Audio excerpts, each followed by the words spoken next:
KaRonda Fleming. I was at City Hall for the Planning Committee meeting for the City of Greenville. I ran into Kandie Smith, District 1 Councilwoman. Here's what she had to say about the outcome of that meeting. Well, I can say that we collaborated together as a council and collectively had to take a look at the issues of the city and then prioritize what we want to do as a council and as a city in order to move forward. And I think that we focused on some key issues because it is imperative that we make sure that we can move forward and not just be stagnant and say we want to do things but not make any movement. So I think it was a very good session. I think we had some wonderful facilitators and everybody was able to come together for a shared vision. And we're not finished because they're going to give us the feedback later to kind of see where we identified as our major challenges so that we can put them in a priority order. Kandie's mission is to focus on solutions. Let's hear how she presents how we as the community can focus on solutions. I believe that we can find the challenges and the issues. And what I would like to do is make sure that I do what I can as a council member to help us focus on the solutions. So when I talk to my peers and present what some of the issues are, at the same time I'm trying to present some possible solutions. Can't we fund this, or can we as a city focus more in that area? Like north of the river is one major focus area for us because we don't have many of the businesses and we don't have a lot of economic development and jobs in that area. And so one of the things that I like to do is make sure I put that out as a highlight so that my council peers can take a look at those and see how we want to manage the funds of the city. And so we've made north of the river one of the economic development zones. And what we're trying to do now is make it more attractive for businesses to want to come in and locate their companies in that area. We're just beginning, but to me, that's a way to focus on solutions. Now we've made it like a kind of hot spot so people can look at it and want to come in. And then we had to do some changing with the zoning to make sure that if someone wanted to come in with heavy commercial and put retail or something in that area, that they can do that. So to me, that's focusing on solutions.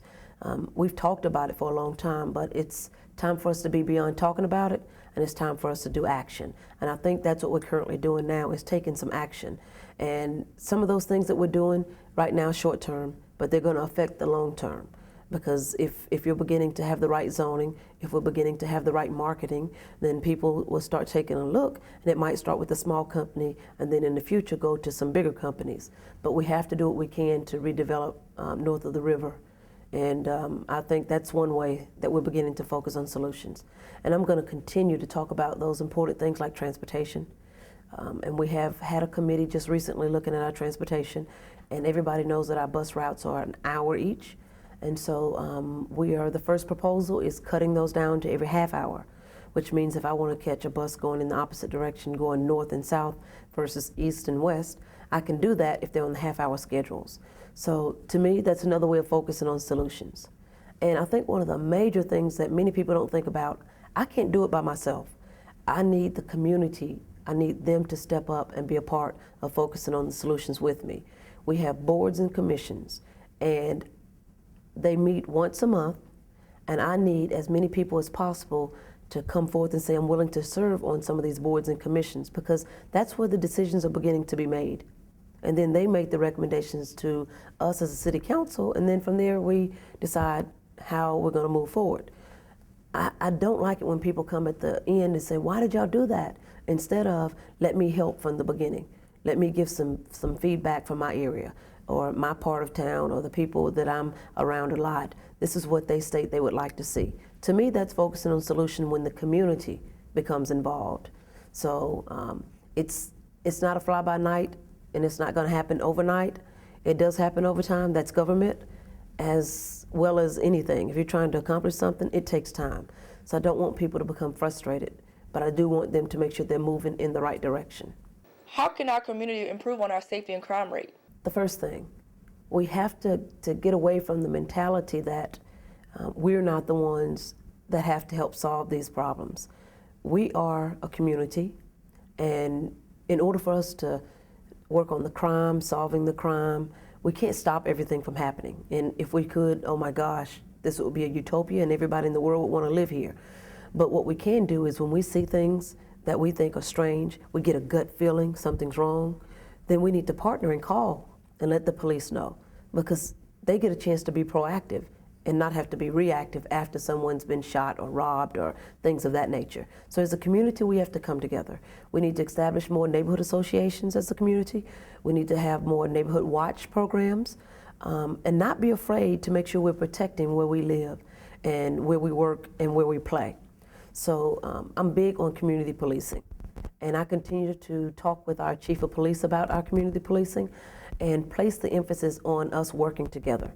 We cannot work separately. He can't have his department working, going one direction and we're going another direction. Because when you think about solving crimes, it's the community who really solves the crimes. We call and give the feedback. Typically someone's in every area, they see things that are happening, they know information, and being able to share that information helps draw leads to solving some of these issues. So I think that as a community we need to all come together and take charge of where we live, work, and play. It's not just for the police. Although we want to rely on them, we want them to be available, and as a council, we're willing to support them in any way possible. If the chief comes and says we need additional officers, we need extra funds, then that's what we're going to do. We're going to provide what he needs, because I think safety is number one in my book, and from me speaking with my peers, that's number one in their book. Because if we have a performing arts theater, or if our town commons is the top of the line, if everybody's afraid to come out and use any of those, then how effective is it? What good does it do? So because of that, we want to make sure that we do some community policing, but that means the community partnering with the police so that we can get things done. How did the things you did in high school and college prepare you to the position that you're in today? Let me see if I can remember that back that far. No, really, I guess hindsight is 20/20, as they say. Now, if I think back to some of the things I did growing up, I would never think that it was preparing me for what I'm doing now, but in all actuality, it did. I was big in sports, which means I had to learn to work with a team. I had to learn to work with a coach. I had to learn to be able to listen to people giving me directions or giving me feedback on what they think I can do to improve and make things better. Being able to do that, take that feedback and work on improving myself in whatever area, that was a way of starting to prepare me, because when you're in this type of position on the city council, you get feedback from the community, and you have to be able to accept that feedback, because I tell many people, you're my boss. You've elected me into office, and so that means I need to be able to be open to listen to your feedback. Doesn't mean that we've came from the same part of town or the same walk of life, but to be open to hear all those different concepts and then put those things together. So just me being raised up and being involved in sports, I played basketball, I ran track, I ran cross country. In my earlier years, I was the first girl to ever run cross country in my high school. So we had a boys cross country team, but we didn't have a girls cross country team. So I was that team. And I practiced, you know, the guys and I, we all practiced together. And then when we went on our trips, I would run in the meet because other schools had girls and we didn't. And so I would be the only one competing. But then after that year, then the next year, they actually had a full team. So what I was doing was breaking trends. And I didn't think of it when I was that age. I just thought, I love to run. I'm doing what I like, and I'm not gonna let anything hold me back. I'm not gonna be like, man, we don't have a team. I'm like, what can I do? You know, I gotta pave the way for somebody else. And that's what I did. So now we have a cross-country team in my high school, which is good. No one has broken my record in track yet for the mile and the 2 mile. So we'll just keep that. But I also looked at being involved in student government. When I was in college, I was the treasurer of my student body my senior year. And I didn't think of that preparing me for anything. I just thought, you know what? Why not become involved early? Why not find out what's going on? Where's our money going? I attend school here too, and I want to be involved. And then I did that. Well, just going through that process, that helped me learn more about what I'm doing here on the city council, working in government. It's a different beast. There's a lot of things that go on. So I just think a lot of those things started to prepare me for where I am now. And I'm thankful. I had a wonderful childhood. I explored a lot. I can say that I I played all the time. I got involved in many, many things. I was not one to just go to school and that was it, or be on one board, because I did run track, cross country, played basketball. I helped with the yearbook. I was on the Student Christian Athletes Club. When I was in college, I was in the gospel choir. I just did so many different things. I was in a French club in high school. I tried a little bit of everything so that I could see what it was about. I didn't limit myself to what I could do, and I didn't shy away from something that I was not familiar with. Because when you learn new things, that opens up a different avenue for you and allows you to think differently.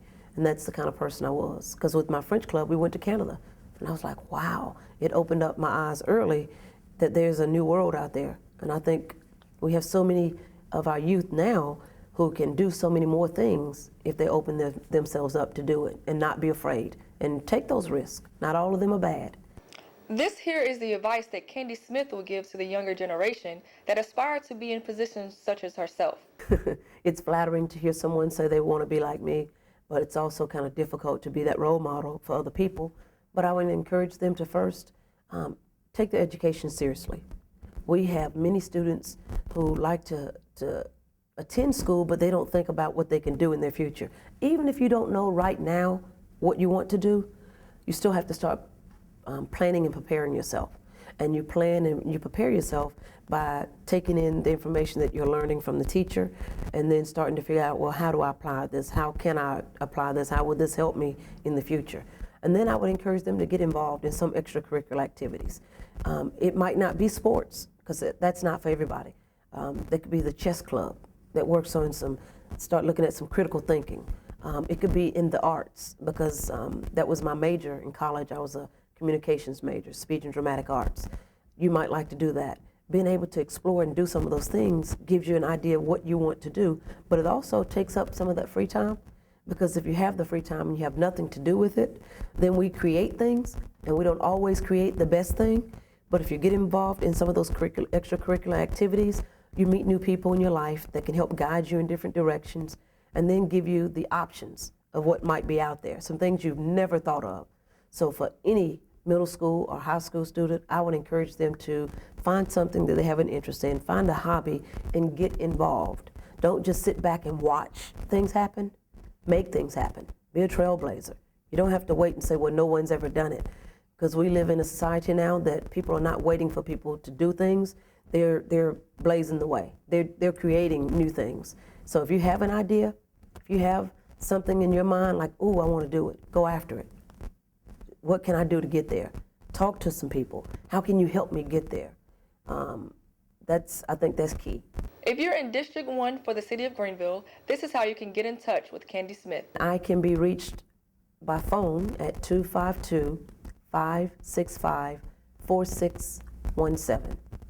Again, 252-565-4617.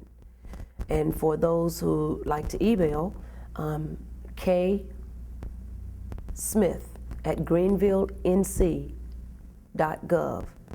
That's my email address, ksmith@greenvillenc.gov. And also with my Facebook page, I can be reached at Kandie Smith, City Council District 1. And that's my Facebook page, Kandie Smith, City Council District 1. And that's Greenville, North Carolina. And they can reach me that way as well. Thanks for watching. Be sure to tune in to my show next week as I will have another distinguished guest. You're watching Around Town with KaRonda Fleming.